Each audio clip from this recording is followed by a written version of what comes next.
The Arctic Ocean surface is a bit of a forbidding environment. It's very cold, it's dangerous, there are polar bears, sometimes the ice breaks up according to Murphy's Law wherever you put an experiment down, and it's actually beautiful.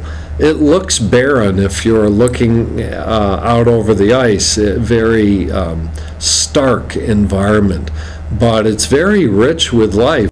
The environment up there is the high Arctic, but in terms of the instrumentation, the environment presents a whole series of challenges. This is, by Purdue standards, quite an interesting collaboration. We call it the OBuoy project. I'm part of an international group of scientists who are interested in how humans are changing the composition of the atmosphere. And it turns out that the polar atmospheres are particularly sensitive to change.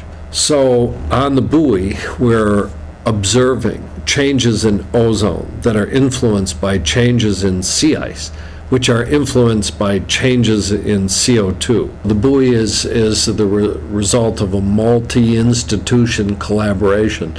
Purdue's part is to manage the data acquisition and instrument control. We interact with it by satellite communication. It runs off batteries and solar power, sending us the data, hopefully for many years. This device is more like what people built to go to the moon and Mars with. So we can get away with low power things that really came right out of the space program. The development of analytical instrumentation, which I am proud to say Purdue has been a leader, has gone from first analytical instrumentation replacing wet chemical methods, and now we're seeing another revolution, and that is the analytical instrumentation is getting smaller and more portable, and it's going outside the lab and into fairly rugged environments.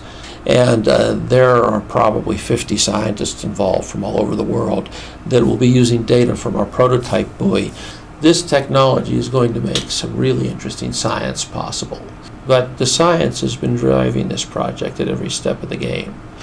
And I think as long as that happens, we're going to do some pretty amazing stuff.